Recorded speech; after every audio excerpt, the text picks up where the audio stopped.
All right, welcome back everyone to the Steel to Stone channel. So today we're going to be talking about and testing CPM-SPY27, the new steel from Spyderco and Crucible. So I got some of this in, as some of you saw a couple weeks ago, and really wanted to put it through some testing just to see how it performs, since it's, you know, a very new steel, just came out in 2020. And there's not a whole lot of information on it besides, you know, the composition and some various testing from around the internet, but still not a whole lot of information on how it performs in terms of edge strength and stability and toughness and edge retention, etc., etc. So I thought I would do some testing on it. And so yeah, tested out the factory edge first. And then I've also got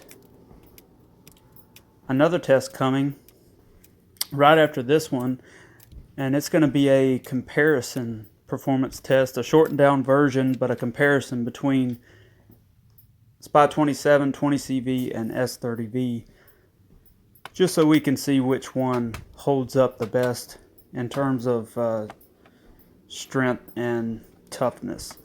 So if you guys don't know, the reason that Spyderco created this steel is because apparently Sal Glesser has always wanted to create a steel that is exclusive to Spyderco. He said he got the idea on I think it was on Spyderco forums on one of the posts. Said that he got the idea a long time ago from Kershaw doing a exclusive collaboration with Sandvik. And I believe they created 14C28N. But I'm not sure about that. I know that steel is available to pretty much anyone nowadays, I believe. So I'm not sure if that was it exactly, but either way, they created a steel with Sandvik, and Sal thought that was a cool idea and wanted to do the same thing with Spyderco. And initially, they tried to do it with Carpenter and BD1 and BD1N. Said they did a lot of testing on it, and you know, tried to make it an exclusive steel for Spyderco as an American version of what I believe is Janami 1, Japanese steel called Janami 1. But anyway, something happened. There was some miscommunication, misunderstanding between Spyderco and Carpenter, and they made the steel available to any and everyone. So now they're doing the same thing with Crucible. And the reason they chose this steel with this exact composition is because, as most of you know, Spyderco likes VG10. VG10 is another Japanese steel that they use a lot at the Seki City plant.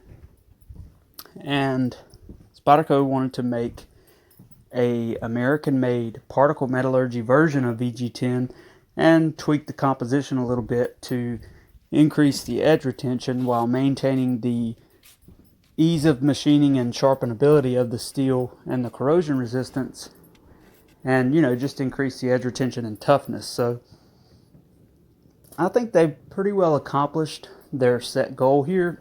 My only concern with the steel, not that it's not going to be a good steel, I like it so far in terms of its performance. I actually think it's a really good steel. The only real downside I see to it is something that some of you guys have mentioned, and something that I honestly forgot about because I didn't pay full price for this knife. But this knife is $140, which is a lot of money for an FRCP, a lightweight Manix. You know, you can get the BD1N version for right around $100. You can even get the S110V version for, I think, $150 now. And this one's just $10 cheaper, where the performance, at least in edge retention and corrosion resistance in comparison to something like S110V, is much, much less. So I think people are really going to have a problem with paying a large premium in the price department for this steel, considering it performs very similarly to, you know, S30V and S35VN. So that's really the only downside that I see with the steel. And if I didn't mention, I'm not talking about the test too much itself because I've typed everything out, the test numbers and each different test and the result, so you guys can watch and read as you follow along. I just wanted to talk about the steel for a minute because I haven't talked about it very much, and wanted to share my thoughts on it overall. And then in future videos about it, we'll talk a little less about it, but in this one I wanted to just share my thoughts on the steel overall. And honestly, this is the test of the factory edge, so honestly I would say take this one with a grain of salt, because in my experience, Spyderco's Golden, Colorado factory, where they do a lot of times, give good edges on their knives, they use that robot sharpener, which honestly leaves a really good sharp edge. I mean, some of the knives that I've gotten from there have been hair whittling sharp out of the box, and if they weren't hair whittling, all it took was a couple passes on a strop and it would whittle hair. Now, they're not always perfect in terms of, there's a lot of times there's chatter marks in them, and there is with this knife right here. A lot of times they'll gouge out the tip on one side or the other, depending on the knife and, I guess how they set it up. But overall, I think the robot sharpener does a good job. But the really bad thing about it is it seems to really either the sharpening fatigues the edge, or they're fatiguing the edge when they do the primary grind on the knives. I don't know which one it is exactly. You wouldn't honestly think, unless they're really spending a lot of time and heating up that edge, or it's just a really high speed belt, that it would fatigue the edge as much as it does. But it seems like it's fatiguing it pretty good on, regardless of the steel. They all seem to be pretty brittle and fragile and just easy to damage overall, and that seems to be the case with this test. I mean, it didn't do horribly, but the tip broke on the aluminum block. Pretty much every single thing that I did to it caused some sort of either minor microchipping. Even the zip ties caused a little bit of microchipping and light deformation at the edge. The wood caused a little bit of deformation and a chip. The copper, aluminum, everything caused a little bit of damage. So that's why I say take this with a grain of salt, and check out the next test in the comparison video between SPY27 and 20CV and S30V for a sort of a real distinct example of how the steel performs. So getting into sharpening the steel, I've sharpened the knife 3 times at this point, and I'm pretty happy with how easy it is to sharpen, the edge that it takes, as well as the polish that it takes. I think it takes a really good polish, superior to some other steels.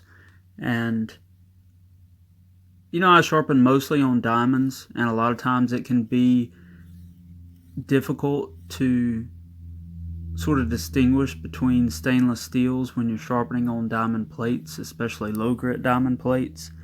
So I did sharpen this with a couple different types of stones, and everything that I cut it on, it seemed to abrade away pretty easily.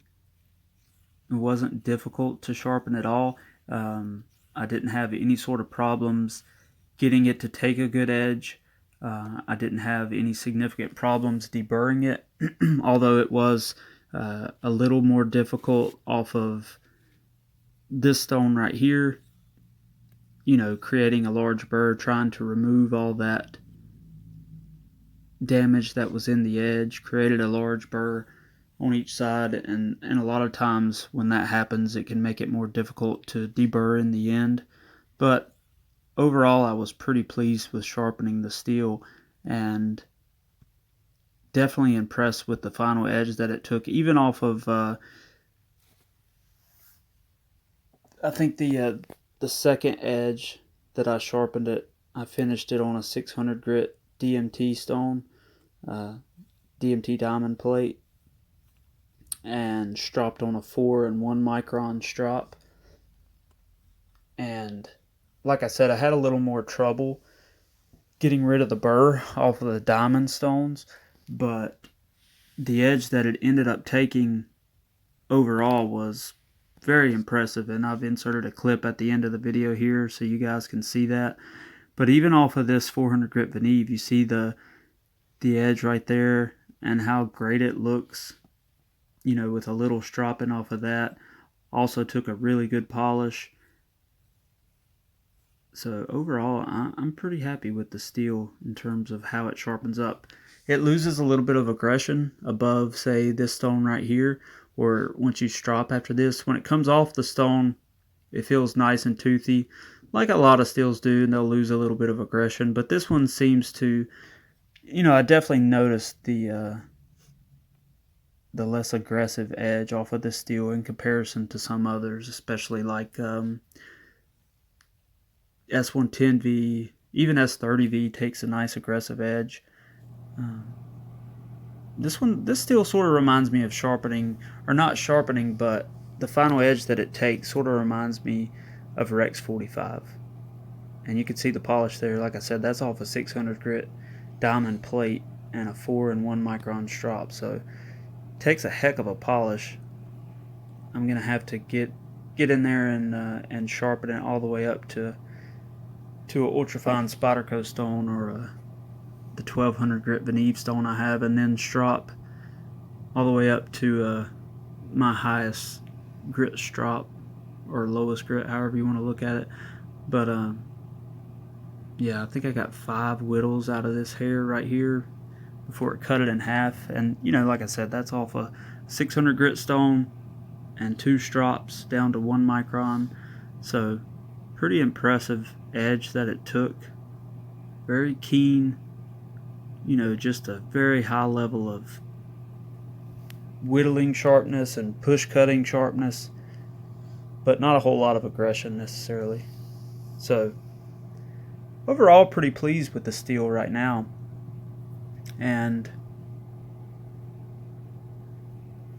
I may try to get some edge retention test in with it, and definitely stay tuned for the comparison between SPY27, 20CV, and S30V.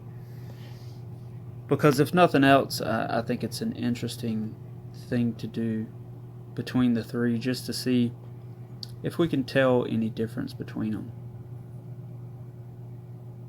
I always have a hard time getting this to focus.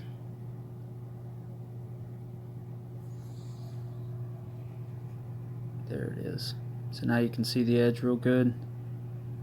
And that's about it for this one, guys and gals. Thanks for watching, and stay tuned if you want to see more on SPY27.